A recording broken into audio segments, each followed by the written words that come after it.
Hey guys, let's get more news about Steelers, but first, don't forget to subscribe and leave your like. Steelers off-season WR edition pegged potential cut candidate. Pundits have urged the Pittsburgh Steelers for weeks to make a more significant wide receiver addition. In part, that's because there's a growing sense that not all the veteran wideouts the team signed in free agency, such as Quez Watkins, will be on the roster in September. On May 8, Bleacher Report's Joe Tanzi named Watkins one of 3 potential cut candidates for the Steelers. Watkins was signed for wide receiver depth in free agency, but there does not appear to be a role for him right now, wrote Tanzi. Wilson will get every opportunity to thrive behind George Pickens, while Van Jefferson and Calvin Austin III should be locks to make the roster. That leaves Watkins fighting for the number 5 wide receiver spot at best. The Steelers may not want to keep 5 wideouts on the active roster since they have Pat Freiermuth, Darnell Washington and Connor Hayward at tight end. Watkins once had 43 catches and 647 receiving yards during a season. The Steelers would love to get that kind of production from Watkins behind number 1 receiver George Pickens this fall. But Watkins posted those statistics in 2021. The past 2 seasons combined, he doesn't have 647 receiving yards. During 2023, he recorded 15 receptions for 142 yards with 1 touchdown in 9 contests with the Philadelphia Eagles. This offseason, the Steelers signed Watkins to a 1-year deal worth roughly the league minimum, $1.29 million. Less than $200,000 of the contract is guaranteed. The Steelers don't really have a WR2, but they have several wideouts who could fill the WR4 or WR5 role for the team in 2024. For that reason, Tanzi wasn't the first to suggest Watkins could be an odd man out in Pittsburgh. The Pittsburgh Post-Gazette's Ray Fittipaldo didn't single out Watkins.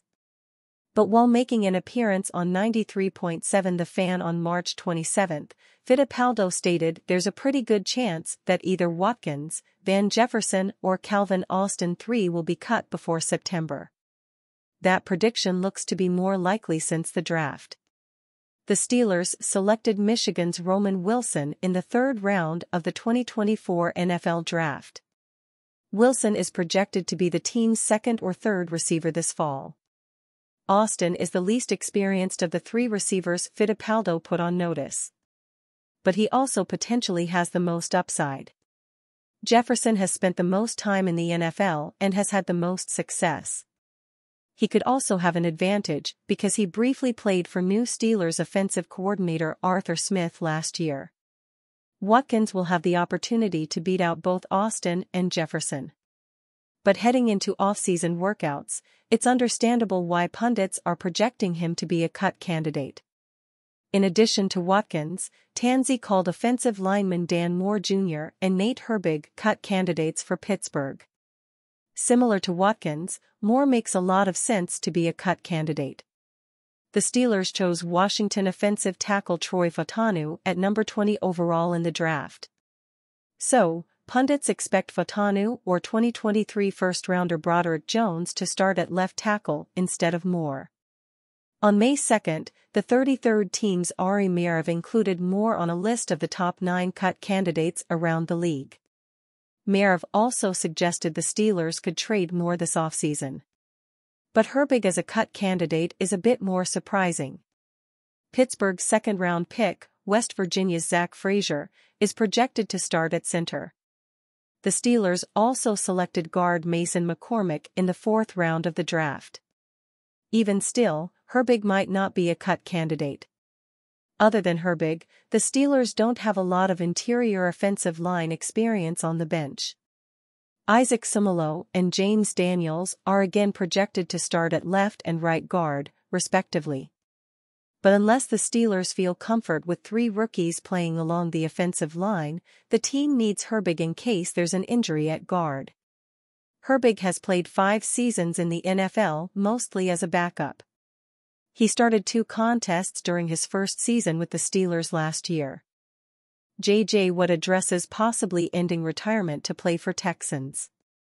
Defensive superstar J.J. Watt and individuals associated with the Houston Texans have teased this spring that Watt could end his playing retirement and enjoy a second run with the organization later this year.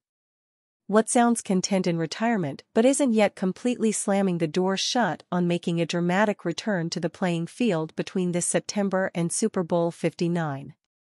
"They have no need or use for me right now," Watt said about the Texans during a Wednesday appearance on The Pat McAfee Show, per Philip Marsh of DAZN. "They have a phenomenal defense built. They have a phenomenal team built. They are perfectly fine. It literally was, last year and this year, if it came down to an absolute dire situation where they needed someone to help out, then I would do that." Watt earned 3 NFL Defensive Player of the Year awards and 5 first-team All-Pro nods playing for the Texans from 2011 through the 2020 season. He spent 2 campaigns with the Arizona Cardinals before he retired in early 2023, but he hinted this past winter that he thought about playing for either the Texans or Pittsburgh Steelers late last season. Watt's brother T.J. Watt is a star pass rusher for the Steelers. Both Pittsburgh and Houston participated in this year's postseason tournament. "I don't think people understand how much stuff would have to happen for that scenario to play itself out," J.J. Watt continued during Wednesday's show segment. He also insisted he is happy to remain retired even though he believes he could still contribute at the highest level. Andrew Marchand of The Athletic mentioned last week that J.J. Watt is on track to be part of CBS The NFL Today program on a part-time basis this coming season. However, J.J. Watt has never played in a Super Bowl game and turned just 35 years old back in March. As of Wednesday afternoon, DraftKings Sportsbook listed the Texans 5th among the betting favorites at plus 850 odds to represent the AFC in Super Bowl 59. While it seems safe to say at this point in his life that J.J. Watt wants nothing to do with springtime workouts and grueling training camp sessions, Texans head coach DeMeco Ryans may be able to convince the future Hall of Famer to at least consider chasing a ring if Houston looks like a legitimate championship contender around Christmas time. Cam Sutton has really good possibility of returning to Steelers. The Pittsburgh Steelers have depth issues at cornerback, specifically at nickel cornerback. Right now, undrafted free agent Beanie Bishop would likely be the number 1 option at the nickel spot. The only other 2 realistic options currently on the roster are Darius Rush and Corey Trice. However, that could change. The Steelers met with Cam Sutton ahead of the 2024 NFL Draft, and now it seems as if a reunion is on the horizon. According to Ray Fittipaldo of the Pittsburgh Post-Gazette, there is a strong possibility the Steelers bring back Sutton. "Yeah, I think that's a really good possibility," Fittipaldo said during an appearance on 93.7 The Fan. "Now, I think you guys know the Steelers will take their time with this and they'll let the legal process play out. They will let the commissioner's office do their investigation and then I think they'll get a feel for what the punishment might be, if there's any." Sutton turned himself into police in Hillsborough County in Florida after a warrant was issued for his arrest for a domestic violence incident. He was a third-round pick of the Steelers in 2017, spending the next 6 years with the Steelers before signing with the Detroit Lions ahead of the 2023 season. And you, fan? What do you think of the situation of Cam Sutton? Leave your opinion in the comments.